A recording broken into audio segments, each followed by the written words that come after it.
Good afternoon, invisible friends. It is day 10 of Junk Journal July,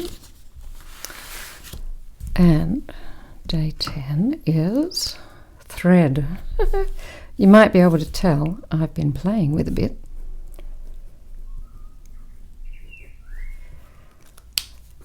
I thought I would, pardon me, dig into my stash of leftover knitting yarns.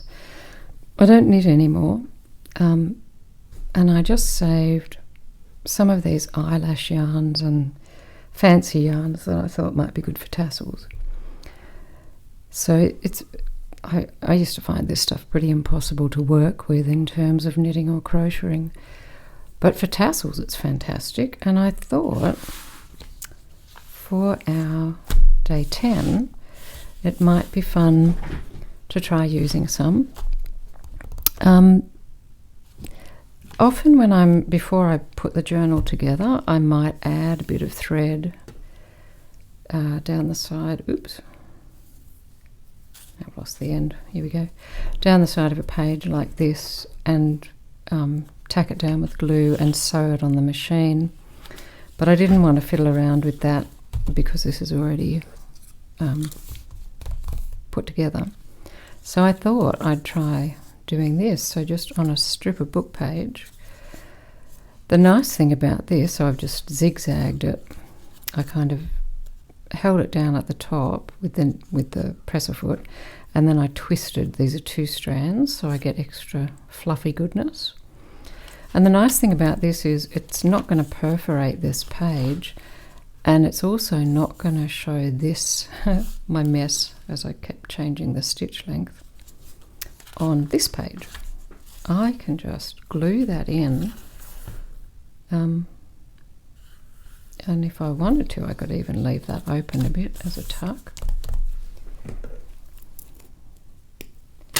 So there's a very easy first option, and putting the glue on here will help hold that all together. I'm going to glue the whole thing down. Yikes. There we go. Oh, there goes the vintage photo or whatever it is.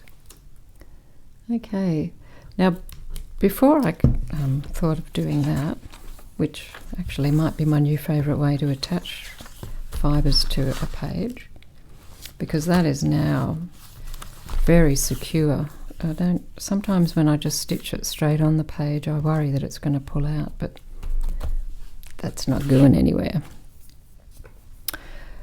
So I also tried, this is 3 strands which I've plaited together and just simply knotted off at each end.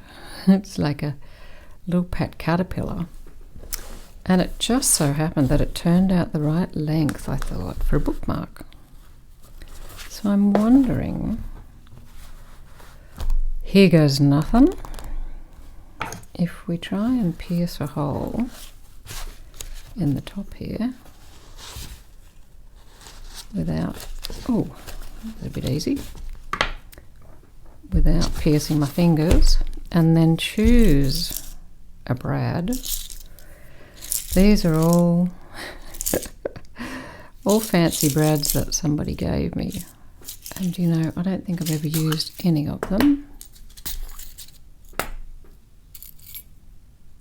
Oh wow, look at that. That's a 3D butterfly. Ooh. Or a maple leaf. Let's try that. Well, I think it's a maple leaf. Now I thought if I pop, how's that going to want? If I pop that through my knot and through this hole, good. See, so much fluff I can't see where the where the legs of the brad are. There they are. Okay. Through there.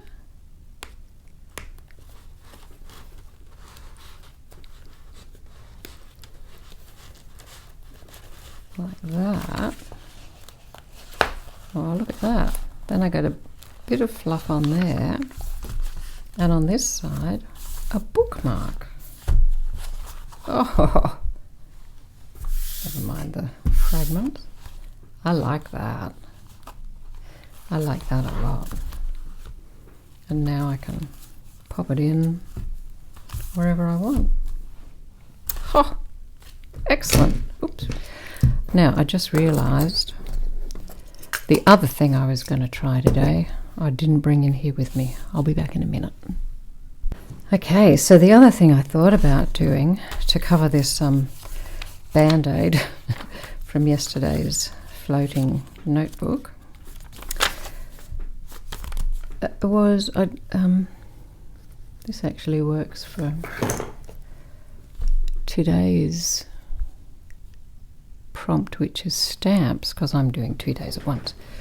So here's some fabric scraps I've stamped earlier. This is a really fun thing to do with all the little offcuts of fabric. I make a lot of fabric covered journals, so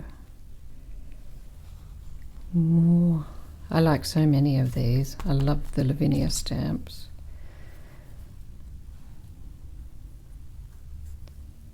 That's another Lavinia stamp. So many to choose from. I'm thinking it's going to be between this one, which won't quite cover it, and this one. I think we'll go with this one. So the thread part of this, of course, is I'm just going to fray it more. I think I'm just going to fray it more. I'm going to try and fray it more so that I have nice frayed thread edges, because of course thread is what makes all our fabric. It's pretty amazing when you think about it. Everything that you're wearing, unless it's polyester, is made up of all these little threads. Now the trick is, will the art glitter seep through that? It very well might, but what are we going to do? I'm going to do it anyway.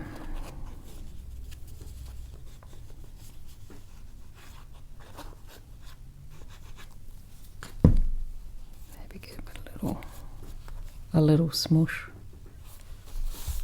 There we go. Look at that. Thread and stamps in one.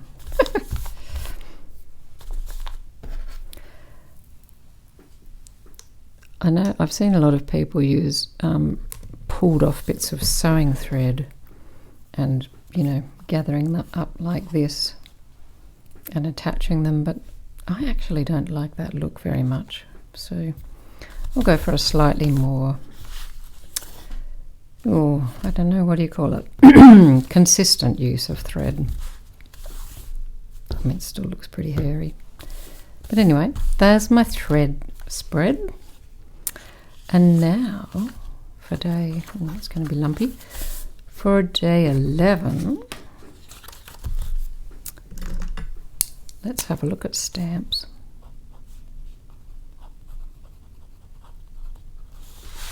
Whoops, I hope I'm in frame. Apologies if I'm not. Okay, stamps. I thought, pardon me, and actually maybe you can see here the glues coming through. So maybe on this side we'll try something new to me. I think I saw Natasha at Treasure Books do this or suggest this as an edging, but I've not tried it, which was to just use postage stamps. Maybe we'll art glitter those, because that's all very lumpy there now. Put a bit of that. Oh! Oops, better not have the queen on her head. There we go. So this, I have got so many postage stamps. I've even got my mum's collection. They're not being used, but all these various ones from goodness knows where, they're fair game. And I've seen quite a few people do things with them which I really like collaging, of course, is great, but like oops, sorry, India, upside down. A masterboard made of stamps looked really nice.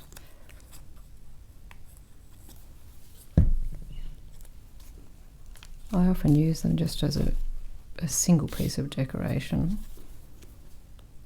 on a collage, or a focal point, I should say. Surprisingly difficult to talk and do things at the same time.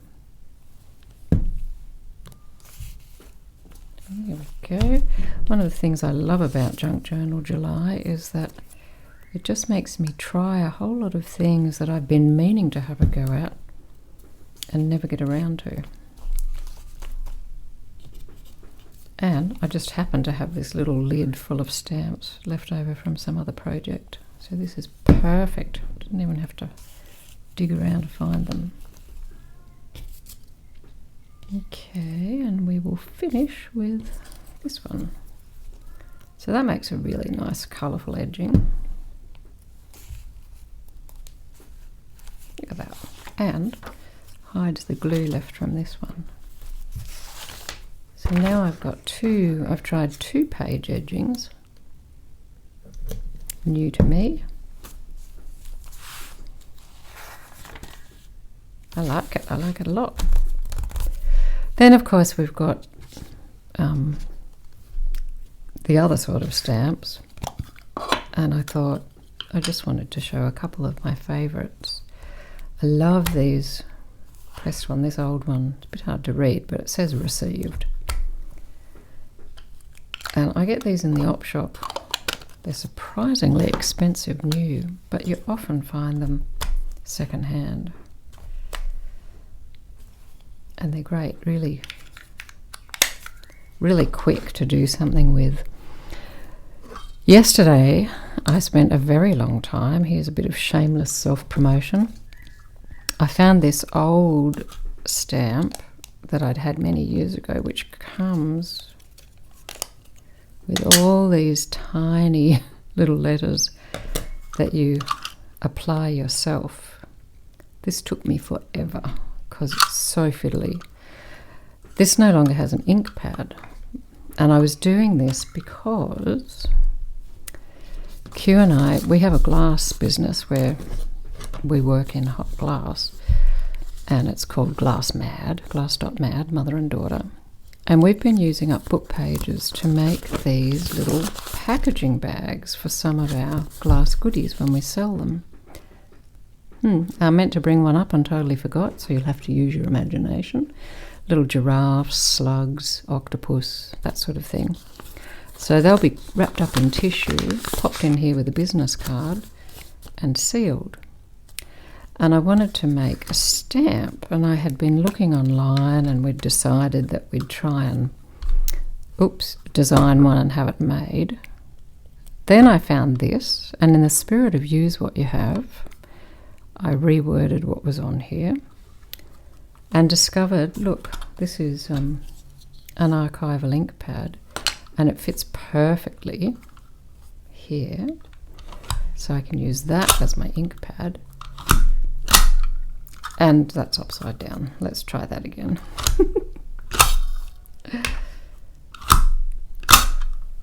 And use that for all our branding on our packaging. Simple and the right price. Absolutely free, apart from a half an hour or so fiddling around with the alphabet. So there we have it.